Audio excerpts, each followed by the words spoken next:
इस पर आप लोगों को बेवकूफ़ बनाने की कोशिश कर चुके हैं। हाँ। तो अब इस दफ़ा उसमें वो स्टीम नहीं है उस तरह।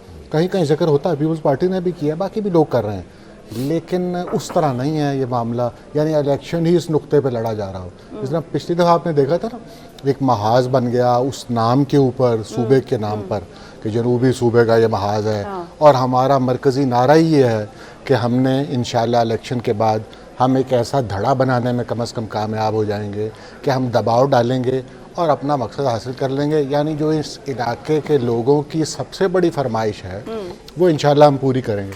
लेकिन अब ये मामला इस दफ़ा ऐसा नहीं है। राइट। मैं आपकी बात काट रहा हूँ, माफ़ी चाहता हूँ, लेकिन जो वहाँ पर प्लेयर्स हैं, जो वहाँ पर कंटेस्ट कर रहे हैं, वो सारे वो लोग हैं, चाहे वो नून के हैं, चाहे वो पीपल्स पार्टी के हैं, चाहे पीटीआई का स्प्लिट ग्रुप है तरीन साहब वाला। उन सबसे लोग पूछेंगे तो ना जब वो जाएंगे वोट लेने के लिए कि भाई साहब। हाँ, काश ऐसा हो कि लोग पूछा करें कि जब आप पिछली दफ़ा आए थे तो आपने हमारे साथ ये वादे किए थे, आपने उनमें से कौन से वादे डिलीवर किए, वो चेक करें वो लिस्ट अपनी।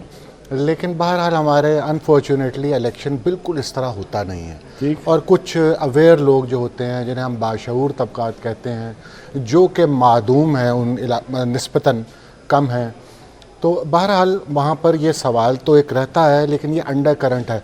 इलेक्शन जो है वो उसी बुनियाद पर हो रहा है, जैसा आप जानते हैं कि जहाँ दिहाइयों से वहाँ पे इलेक्शन होता और है। वैसे भी वहाँ पर I think most of the time electables हैं, फैमिलीज हैं, जैसे जी, हमारे मैं यही नुमाइंदे बात बता रहे थे, कुरैशी एंड गिलानी फैमिली है। एग्जैक्टली, मैं यही कहना चाह रहा था Yes. कि कुरैशीज़ जैसे हैं वो एक बड़ा ख़ानदान है वहाँ का, और इसी तरह गिलानी जो हैं वो एक बड़े बड़े ओहदे उनके पास रहे हैं। गिलानी साहब तो वज़ीर आज़म रहे हैं। Yes. और फिर कुरैशियों में भी हम देखें तो बड़े ओहदे, यानी गवर्नर भी रहे हैं सज्जाद हुसैन शाह साहब और सादिक हुसैन कुरैशी पुरानी साहब। लेगेसी है उनकी। पुरानी रबीक लेगेसी साहब, है। मैं इसी को आपकी तरफ लेकर आऊंगी कि फैमिलीज, वहाँ पर जो फैमिलीज की पॉलिटिक्स है, अभी भी वही चेहरे हैं? कोई किसी पार्टी में चला गया है, किसी ने किसी के लिए विड्रॉ कर लिया है, सब कुछ है तो वही? बिल्कुल। देखें, रवायती सियासत होती है जनूबी पंजाब में, और जनूबी पंजाब को ही इस्टेब्लिशमेंट फिर इस्तेमाल करती है हुकूमतें बनाने और गिराने के लिए भी।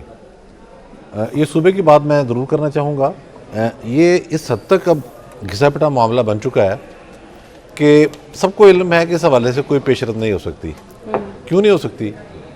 देखें, अगर इंतज़ामी बुनियादों पर आपने सूबा बनाना है तो कोई हर्ज नहीं है, चीज़ों को आप आसान करना चाहते हैं ना। Yes, absolutely. लेकिन ये फिर हज़ारा वालों का क्या कसूर है? वहाँ तो आपने जनाब पूरे का पूरा लाठीचार्ज कर दिया।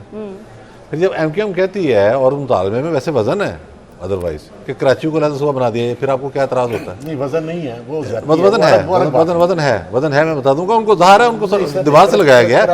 MQM का वजूद एक लॉजिक के तहत हुआ है, उनको दीवार से लगाया गया है।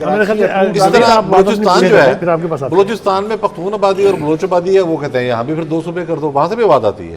तो ये सिलसिला कभी ख़त्म नहीं होगा।